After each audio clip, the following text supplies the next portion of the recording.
Good day, everyone, and thank you for standing by. Welcome to Eversource Energy second quarter 2026 earnings call.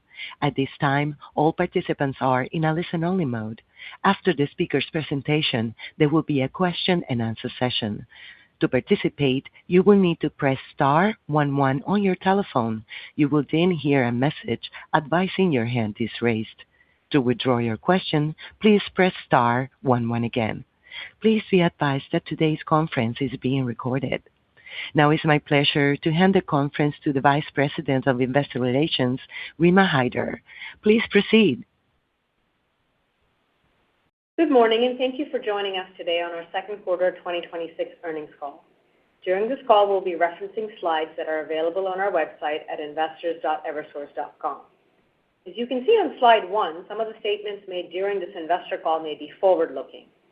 These statements are based on management's current expectations and are subject to risk and uncertainty, which may cause the actual results to differ materially from forecasts and projections.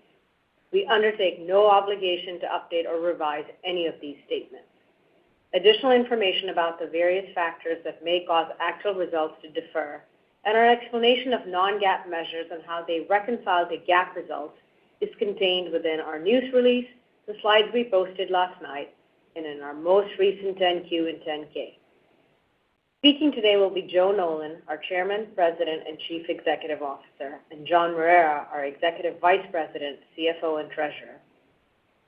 Joining us today is Jay Booth, our Vice President, Controller, and Chief Accounting Officer. I will now turn the call over to Joe. Thank you, Rima. Good morning, everyone, and thank you for joining us. Starting on slide 4, as we complete the midpoint of the year, we're pleased with the terrific progress we have made this quarter. Our team is focused on executing the priorities we've established over the past year, including completing the sale of Aquarion, delivering strong operational performance, and strengthening the balance sheet. At the same time, we are continuing to advance the investments needed to support safe, reliable, and more resilient electric and natural gas systems for our customers.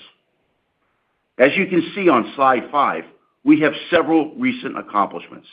From an earnings perspective, we delivered second quarter recurring earnings per share of 87 cents, in line with our expectations, and we are reaffirming our long-term EPS growth guidance of 5 to 7%.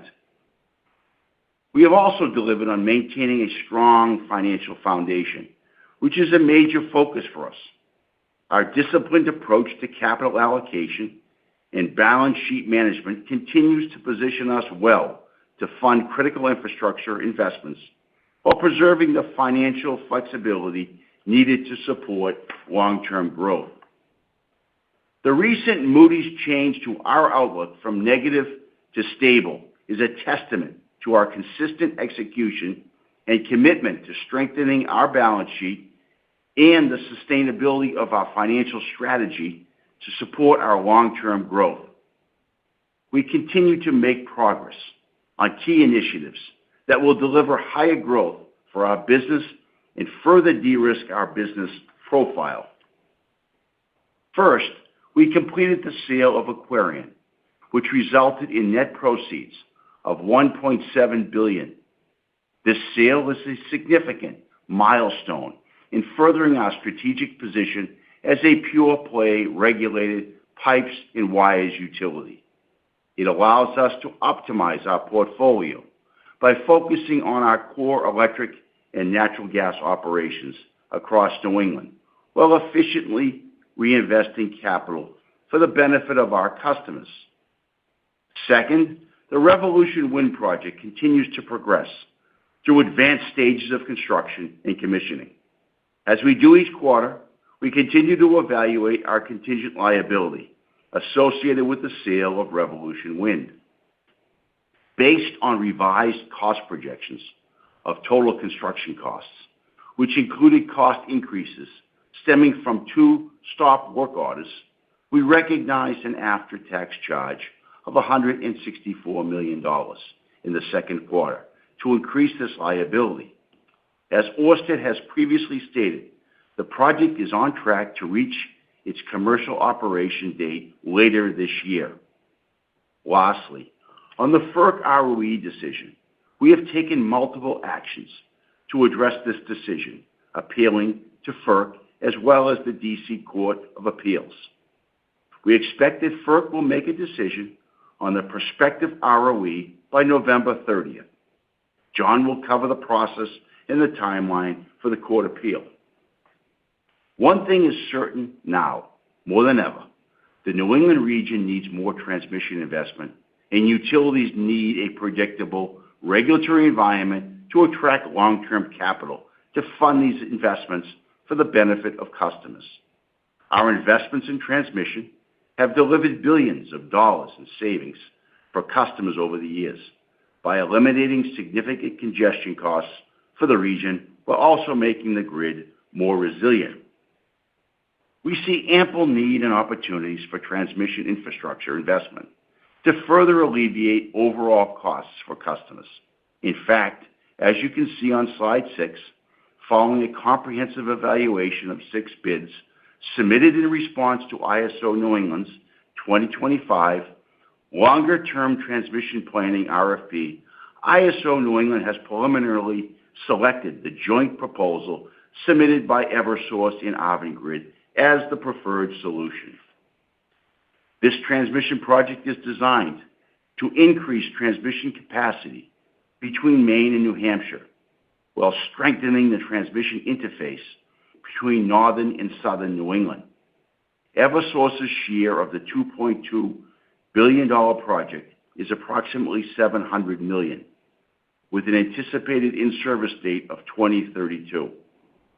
There are still significant steps ahead before a final solution is reached in the coming months. If this project is ultimately successful, it will greatly help address the affordability challenge facing New England by enabling increased supply and easing congestion costs.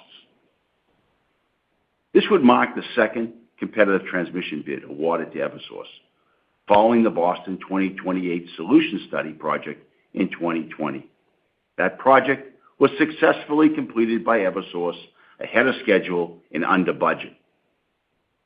As we have stated previously, incumbent utilities are uniquely positioned to deliver reliable, cost-effective transmission solutions for the region, leveraging their operational expertise, existing infrastructure, and established relationships with stakeholders and communities. This is another example of our keen focus as a pure-play pipes and wires utility to deliver cost-effective solutions that provide benefits to customers. Moving on to Connecticut regulatory front on slide 7. We received our final storm cost decision this week and are pleased that we can now proceed with securitization financing to enable the recovery of these storm costs, something we intend to execute on as soon as possible. We also filed our CL&P rate review earlier this month, the first in almost a decade. Our proposal creates a sustainable path forward that balances affordability with the investments needed to maintain and strengthen the electric system that Connecticut depends on. A safe, reliable, and resilient electric grid is the cornerstone of the state's economy and enables the achievement of many important goals, including carbon reduction and electrification. The decision from this rate review will shape the state's electric infrastructure for the next decade and prepare the state for future economic growth. Over the last 10 years, our customers in Connecticut have enjoyed increased reliability as a direct result of our strategic investments in the electric system. Continued investment is needed to maintain the level of affordable reliability and resiliency that customers have come to expect. This includes addressing aging infrastructure that is nearing the end of its useful life, responding to more frequent and unpredictable severe weather events, and making the necessary upgrades to support the growing electric demand in the state. Since our last rate case in 2017, we've invested over $4 billion to improve and upgrade our electric distribution infrastructure, serving our 1.3 million customers across 157 cities and towns in Connecticut. In our rate filing, we have clearly demonstrated how our Connecticut customers have directly benefited from the investments we have made. Nearly half of all power interruptions experienced by customers in 2025 were restored remotely in a matter of minutes. The average customer experiences one outage nearly every 2 years, which is a 15% improvement since 2017. Additionally, we estimate that more than 1.5 million customer outages were avoided across Connecticut last year, thanks to automated technology installed on the system. And lastly, through targeted initiatives such as system upgrades and enhanced system operating training, we've further improved our accuracy in determining and communicating estimated times of restoration during outages by 14% since 2017, resulting in clearer, more consistent information available to customers. At the same time, we recognize the importance of keeping energy bills as manageable as possible, and we're committed to working with our regulators and other stakeholders across our service territories to strike the right balance between investing in the future of energy system and delivering value for our customers in the communities we serve. Affordability and reliability are connected. An electric system that's allowed to degrade becomes less reliable and, over time, more expensive to maintain and fix. This balance between affordability and reliability can be accomplished through efficient operations, rigorous cost control, and strategically investing to maximize long-term customer value at the lowest reasonable cost. Our approach has been to make proactive, strategic investments that address aging infrastructure in a cost-effective manner long before they fail. From a regional perspective, another area of focus for us is energy supply, which remains the greatest challenge to affordability for customers. While we do not control or earn any profit from energy supply, we want to be an integral part of the conversation to lower costs for our customers. Bringing additional generation to the region is key to reducing energy supply costs for electric customers. Since last year, Eversource has directly supported 2,500 megawatts of new generation coming into the region. Currently, 80% of this new generation is online. While this is a great step forward for the region, we know that we need more to support the growing electric demand across New England. In fact, if we want to capture economic opportunities around data centers and welcome them to the region, additional generation and expansion of gas capacity is critical. Growing energy supply alongside demand will help moderate cost increases, preserve system reliability, and ensure that all customers benefit from the growth rather than bearing the cost of constrained resources. This is why we support a comprehensive, all-of-the-above strategy to tackle energy affordability, evaluating all opportunities, including identifying new sources of energy supply into the region. Another highlight for us this quarter was the publication of our annual sustainability report, as shown on slide 8. The report showcases our continued leadership in building a clean energy future, fostering a workplace that prioritizes culture and engagement, protecting the environment, and supporting the communities we serve. Overall, we're encouraged by the significant progress we've made during the first half of the year, which is a result of our continued focus on execution of our key priorities. The strength of our operations, the dedication of our employees, and the discipline with which we're executing our strategy gives us confidence in our ability to deliver on our commitments for the balance of the year and continue creating long-term value for our stakeholders. Let me now turn the call over to John to discuss our financial results and outlook, as well as provide a regulatory update. Thank you, Joe, and good morning, everyone. This morning, I will review our second quarter 2026 earnings results, provide an update on regulatory matters, and discuss our balance sheet progress and financing plan. I'll start with our first quarter results on slide 10. Our GAAP earnings for the second quarter were $0.14 per share, compared with GAAP earnings of $0.96 per share in the second quarter of 2025. GAAP results for the quarter were impacted by a non-cash after-tax charge of $111.4 million, or 30 cents per share, related to the carrying value of Aquarion Water Company, as we have closed on the sale. The results also include an after-tax charge of $164 million, or 43 cents per share, related to an increase in our estimated offshore wind contingent liability. Excluding these charges, our non-GAAP or recurring earnings were 87 cents per share for the quarter, compared with GAAP as well as non-GAAP earnings of 96 cents per share in the second quarter of 2025. The decrease in recurring earnings over the prior years primarily due to lower earnings in the electric transmission and gas distribution segments. Lower earnings in the transmission business were primarily driven by the base ROE rate reduction ordered by FERC back in March. Lower earnings in the gas distribution segment were impacted by a prior year benefit for recoverable expenses. These results were partially offset by increased earnings in the electric distribution segment, thanks to higher electric distribution revenues. Our results in the parent and other segment were flat as compared to prior year. Moving on to a regulatory update on slide 11. Let me start with the CLNP rate case filing we made on July 14th, a rate request that balances affordability and reliability for our customers. This was the first general rate request for CLNP since 2017.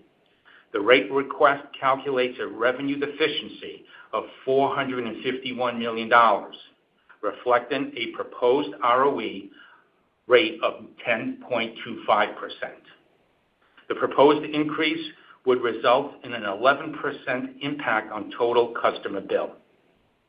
Approximately 90% of this revenue deficiency is related to capital investments, future storm resiliency investments, storm restoration costs, depreciation, and taxes. Only 11% of the filed revenue deficiency is for increased O&M since our last rate increase. Compared to inflation, that's about a $45 million in expenses that have been avoided for our customers. We are proud of how the filing demonstrates our commitment to cost control. Additionally, as Joe described, we have clearly demonstrated in this filing that we can deliver strong reliability benefits in an affordable manner.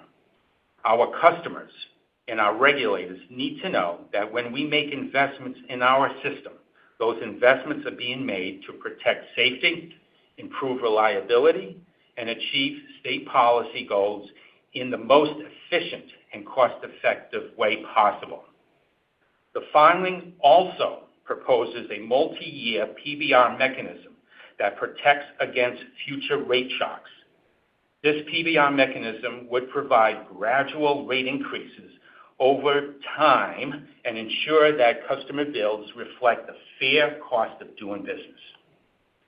In the filing, we have included a plan for implementing AMI for Connecticut, with nearly $1 billion of capital investment and $300 million of O&M expense.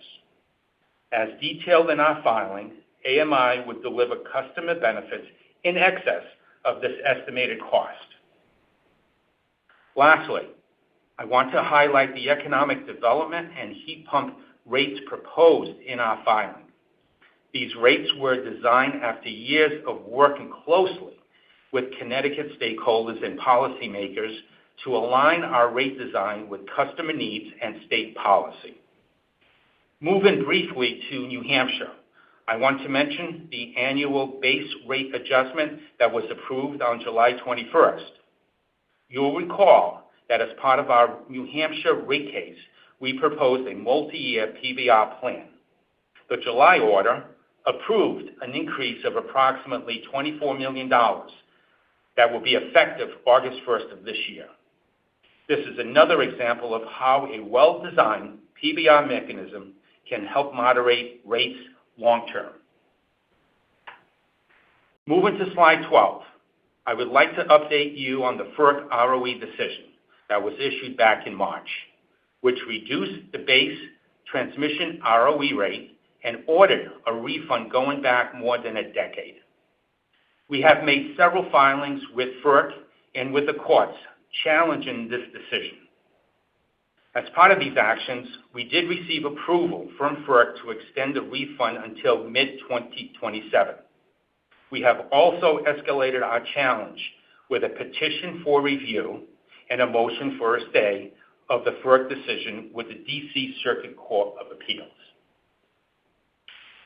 In our June filings with the D.C. Circuit Court, we made multiple arguments.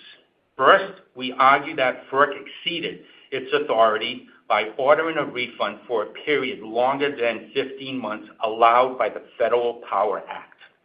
Second, FERC failed to declare that either the 11.14% or the 10.57% rates were unjust and unreasonable until March of this year. Third, that FERC denied Eversource and other New England transmission owners the opportunity for due process by delaying their decision for almost a decade in response to a higher court order for remand. And lastly, we argue that FERC set the 9.57% ROE rate in a range previously found to be unjustly low.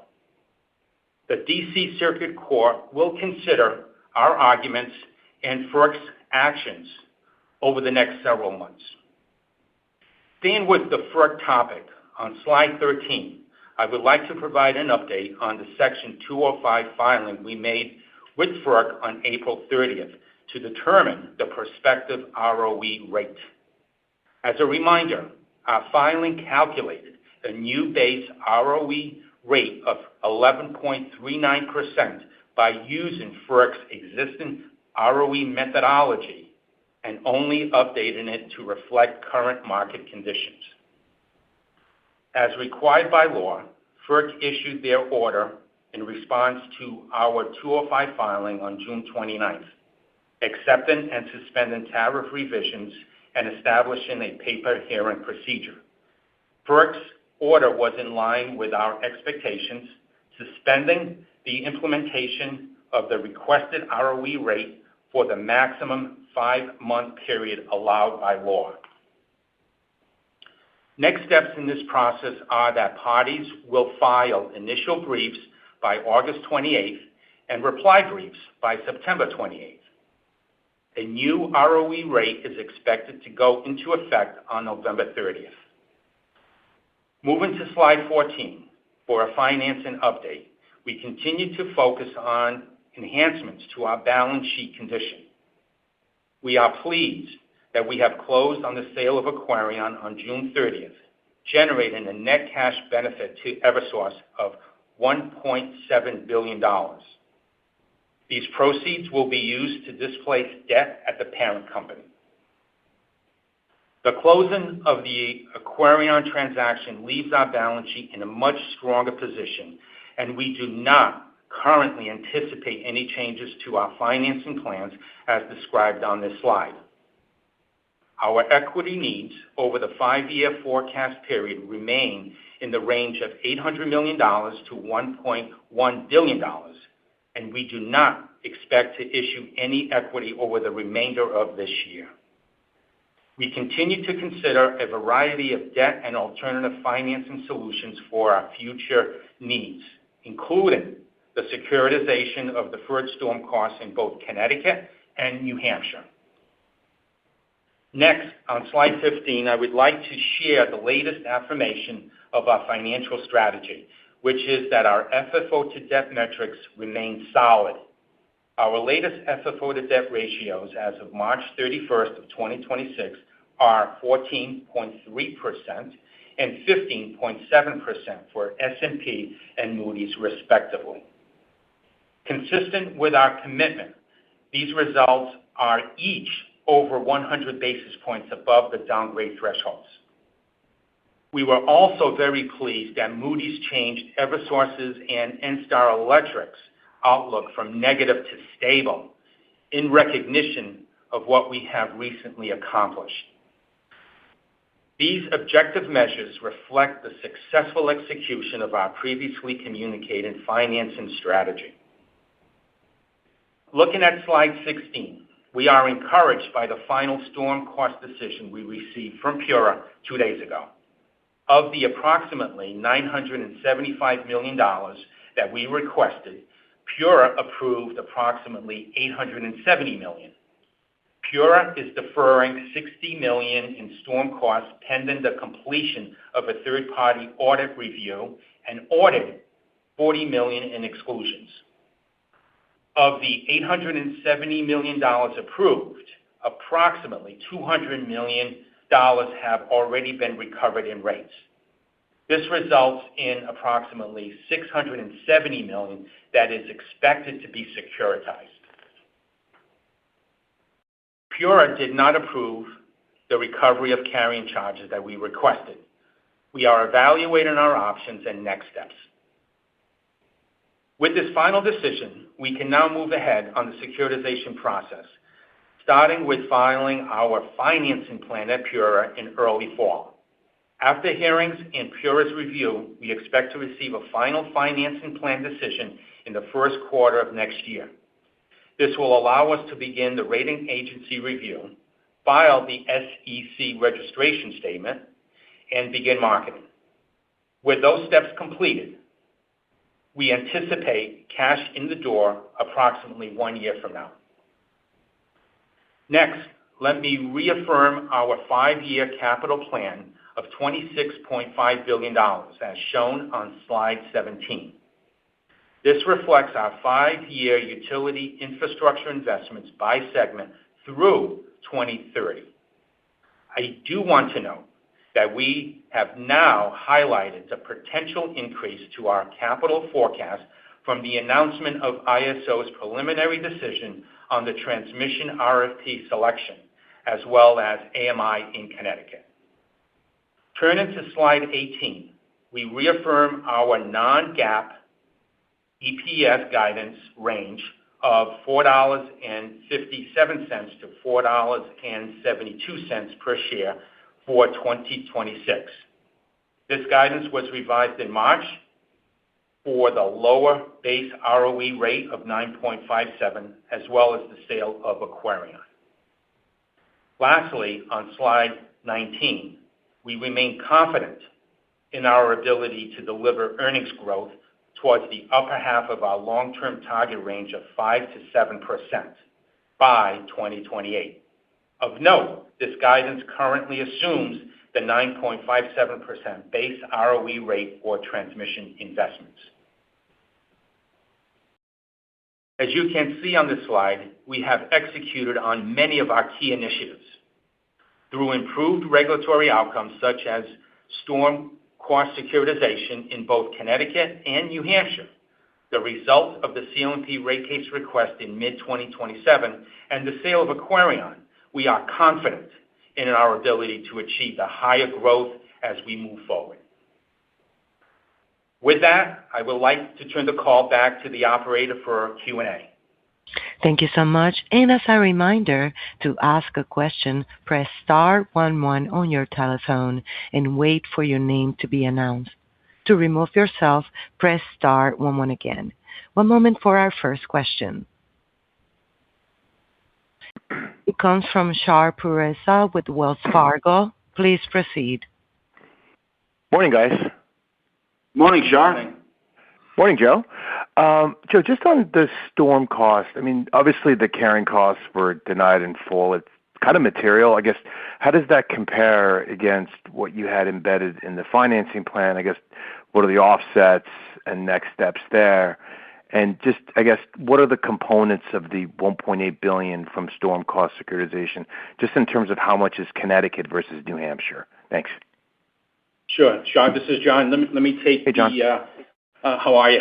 Let me take the storm decision that we received a couple of days ago. I think it's important and for us, and first and foremost, that we are very pleased to finally have a decision, and more importantly, the number then which we can move forward with securitization.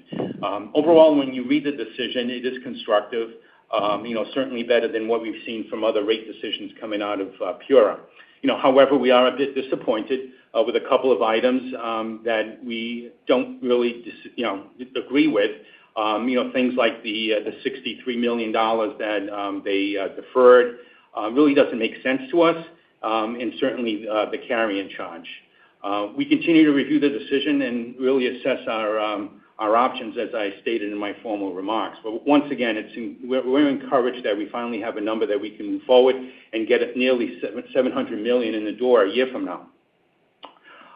As it relates to the carrying charge specifically, I do want to mention, we only include things that we have in our forecast that we have a high degree of conviction. And more importantly, we have not recognized $1 of these retroactive carrying charges.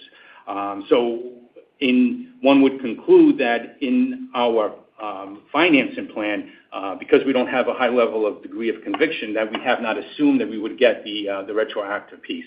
But we think that we continue to be entitled to it, and we will assess our next steps as it relates to the carrying charge. Got it. Perfect. And then just the last thing is on the rate case. I mean, Joe, it's a pretty sizable ask at Connecticut Light and Power, and PURA's posture and in the storm decision, cost decision wasn't great. I guess, what's your read on how PURA approaches a filing of this size, especially kind of an election year? It's early, but I guess how informed were stakeholders pre-filing? Were they surprised? I mean, I guess what's giving you confidence they're going to do the right thing? Yeah, it's obviously it's a large ask, but the fact of the matter is, we have not filed a distribution rate change since 2017. I'm very, very proud of the reliability metrics, the investments that we've made down there in Connecticut, and I think that will stand up in this proceeding. As John had mentioned, only 11% of the deficiency is coming from O&M, so you'll see how seriously we're taking cost controls. We feel very good about the investments. We think that our regulators will feel good about the investments. The other 90% of the deficiency is CapEx. Resiliency, taxes, depreciation. It's nothing that's optional. It's about keeping the lights on and getting fair cost recovery. Not investing in the system, as you know, would be far more expensive. So, as I said earlier, I am very optimistic. It's encouraging what's been happening at PURA. If you look at the past 6 months of decisions, whether it's around Yankee, whether it's around storm cost recovery, they're a very, very engaged regulatory body. All 5 of them are on the bench. All 5 of them are engaged. All 5 of them are asking very, very good questions. So we feel very good that we will get a fair hearing in Connecticut. I think that they're going to see that the money that was spent, the money we're seeking in rates is prudent. I'm very, very confident that we'll be treated very fairly in Connecticut, just looking at the history over the past 6 months. It's very, very encouraging. And, keep in mind, as I tell folks, it is an election year. It's an election year in Massachusetts, an election year here in Connecticut. And, with that comes, additional amount of press and drama. But the fact of the matter is we will stick to the facts. We'll stick to our record. We'll stick to what we have done, and we are very, very proud of that effort. Okay, perfect. Appreciate it, guys. Have a good morning. Thank you. Thank you. Our next question comes from Carly Davenport with Goldman Sachs. Please proceed. Good morning, Carly. Good morning. Good morning. Thanks for taking the questions. Maybe to start on the New England transmission opportunity that you highlighted, what are the next milestones that we should watch there to de-risk that potential investment to the point that you'd consider rolling that into the base plan? Would that just be the 4Q call, or is there anything we should watch there? Yeah, I think the third quarter call, you'll have some good insight. We're expecting stakeholder comments on August 14th on the preliminary recommendations. Then August, September, ISO New England will review it. They're going to respond to the stakeholders. And we currently anticipate a publication of a final recommendation in September. So we should be in a good position for the third quarter call to give you more updates, and that will allow us to roll that into the plan. And Carly, I'm sure you're going to have a follow-up question.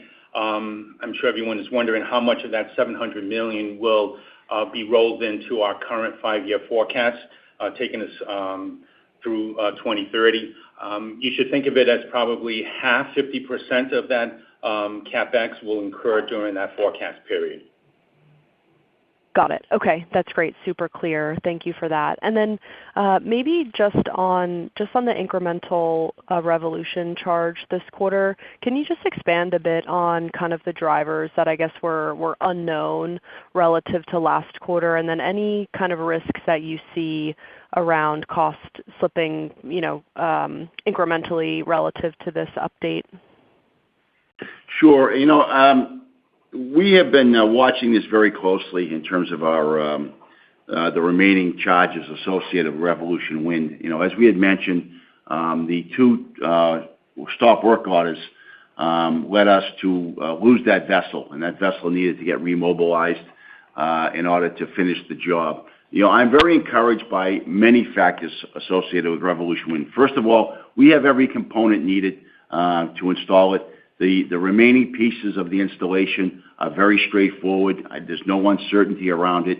We're delivering over 300 megawatts of capacity right now to the ISO New England grid, and we're ramping up. We're heading towards the 704 number. So I feel good about it. But, the fact of the matter is, the project is nearly complete. We have an in-service date of 2026, and we're going to finish this and get it over the goal. So I do feel very good that with the number that we have captured to date, and I don't see any other types of risks that worry me or going to keep me up at night, Carly. I feel very good about it. We're going to bring this in, and I'm very, very proud of the work that was done. And obviously, we couldn't control the shutdowns, but we just wanted to capture that and make sure that we were upfront about the charges. Understood. Great. Thank you so much for the color. Okay, one moment for our next question, please. It comes from Nicholas Woods with the Bank of America. Please proceed. Good morning, Nick. Good morning, guys. How you guys doing? Great. I guess just going back to offshore wind a little bit, can you give us a sense of how much of the project is completed at this point? I thought I saw, maybe I didn't see it correctly, but I didn't see a percentage completion figure this time. So I just want to get a sense where we're at in terms of that. We start from there. Sure, yeah. So the project is over 95%, actually 97% complete. So we are really in the final, we're in the 5-yard line to get over the goal. So we feel very good about that. Got it. Thanks for that.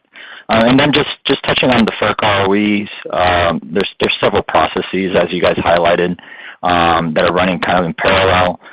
You guys mentioned before that, ultimately you guys want an ALJ to be appointed and get an overall global resolution to all these outstanding dockets. But has that view changed, or what do you guys expect from all of this? Hey, Nick, this is John. So, the process is pretty much in line with what we were expecting, with the exception that there was no administrative judge appointed to kind of work with the parties. But as you know, in any proceeding, settlement is always on the table. I think FERC is what we like about it is FERC wants to accelerate this paper hearing to have a reasonable rate go into effect on November 30th, which is very quickly. And I think once we have that and we see the rate, and I think that could potentially, get parties to re-engage and hopefully look at a global settlement. Great. Appreciate the time. Thank you so much. Thank you. Thank you. Thank you. Our next question comes from Sophie Karp with KBCM. Go ahead, Sophie. Good morning, Sophie. Hi, Hey, good Sophie. morning. Thanks for the time. I'm curious, guys, now that a bunch of overhangs and I guess uncertainties are you're getting to like have them in the rearview mirror. Have you given any thought to maybe revising your long-term growth targets, or at least having them? So you're one of a few peers that don't explicitly have a rate-based growth target in your materials, things like that. So is there a path here now to higher precision and disclosures? Hey, Sophie, this is John. So, I mean, we give enough information. We give you the annual CapEx, so you can certainly, calculate a rough number. But our rate-based growth, and we do give that number as to what historically it's been, it's growing slightly over 8%, an 8% CAGR. So we do have that slide every year when we give forward-looking guidance. We just felt it was something that wasn't really needed, because we do give enough color that someone could arrive at the annual rate-based growth. I don't know if you're familiar with the slide that I'm referring to, but we do give what is expected for a rate base by 2030 based on our CapEx. So we do have that in our deck. Right. Secondly, on the AMIs, right? Can you maybe talk a little bit about the timeline of the rollout there, and how will that reflect in rate base? Sure. So let me start off with the process that we're nearing the end in Massachusetts. It's really a 5-year journey, and as it relates to Connecticut, right now we have included that proposal, as I made in my formal remarks, in the rate case, but we also, outside of the rate case, requested an expedited decision to move forward, hopefully this fall, because we do want to take advantage of some contractual pricing that we were able to lock down for the vendors that we're using in Massachusetts. So we feel that getting the green light for us to proceed with AMI in Connecticut by this fall, we could customers in Connecticut we'd be able to take advantage of that pricing. So with that, I would say if we get the green light this fall, we would start the project, mobilize it in next year, and 5 years later, it's when everything will be wrapped up. So that $1 billion, some of that will fall beyond our forecast period, given that time frame. Gotcha. All right. Thank you very much. That's all for me. Thank you. Thank you. Our next question is from Anthony Crowdell with Mizuho. Please proceed. Good morning, Anthony. Hey, good morning, John. Good morning, Joe. How's it going? Wonderful. Just 2 quick questions. One is, I think, on the FERC refund. There was a decision out, I don't know, a month or 2 ago in MISO. I'm just curious if that, strengthens your appeal arguments or complicates your appeal argument, and then I have a follow-up. Anthony, I would say no impact. Our facts and circumstances from a legal standpoint is quite different than the MISO decision, and obviously, as you know, the MISO impact on the rate was a couple of basis points. Here in New England, it's much greater. So our legal position is different than the MISO, and we feel good about our legal position. We've done everything we can as far as the motion for a stay, and we're waiting for the court to rule on that, which could come any day now. But certainly, we're hoping before we commence any refunds, which we have not at this point initiated any of those refunds at this time. Great. And then if I could just slide 15 to give a lot of clarity on the credit cushion. Just I'm wondering if you guys have a targeted or a minimum credit cushion that you operated in, and if the FERC refund was upheld, meaning you had to pay it back, I guess, would you use any other levers to maintain the cushion you guys showed today, or would you just use the balance sheet capacity that you have to maybe fund that refund? So first and foremost, we stand with our guidance that we want to be 100 basis points above the downgrade thresholds, and we've been very successful. as you can see on that slide. So that's our priority. And I feel good about the forecast and us achieving that steady state. As it relates to the refund, if we are in the position where we do have to refund the incremental $880 million, we would do that in a balanced manner. Great. That's all I had. Thanks for taking my questions. Thanks, Anthony. Thanks, Anthony. Thank you. One moment for our next question. It comes from David Paz with Wolfe. Please proceed. Morning, David. Hey, David. Hey, good morning, guys.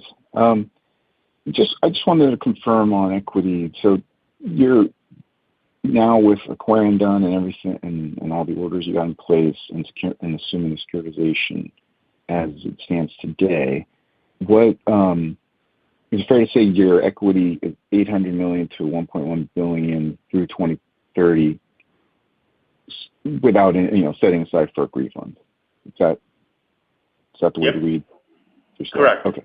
Yep, that slide does not assume that we would be in a position to refund the FERC, other than the 15-month refund that we've already accounted for and booked. Okay. And you said no more equity issuances for 2026. Correct. If I heard you correctly. That is correct. Got it. All right. Thank you. And then just switching gears to your parent and other drag, is it fair to say that the first half of this year is a good indicator or a good run rate if we wanted to do a full year for the 2026 parent drag, and then how to think about that beyond 26? Yeah, I mean, as you can see, year over year, we're pretty much flat. So I think we have more normalcy, if you will, at the parent and other. But once again, the taxes that can go back and forth a bit. So, but I think to answer your question, I think it would be a good number if you modeled kind of the steady state going forward. We don't have very much at the parent and other than taxes and interest. Right. Okay. That's it. Thank you. Thanks, David. David. Thank you so much. Now our next question is from Jeremy Tonet with J.P. Morgan. Please proceed. Morning, Jeremy. Hey, Jeremy. Hey, guys. This is actually Aiden Kelly on for Jeremy. Appreciate the time today. Aiden. Just one quick clarifying question on my end. I think it was asked earlier in the call, but could you just break down the key assumptions that comprise the $1.8 billion estimate in storm proceeds in your plan? I guess beyond the $700 million Connecticut, which we talked about, could you just quantify the cash flow drivers elsewhere across your jurisdictions? So let me start with what makes up to the $1.8 billion. So we talked about, and we have it on the slide, the $700 million that we will move forward with securitization from the Connecticut storm decision that just happened this week. So it's $700 million, and we're sitting on about $450 million of New Hampshire storm costs that we're waiting for the final tranche to be approved. That's about $450. So we've included that in this slide as an update because now we have the legislation in hand.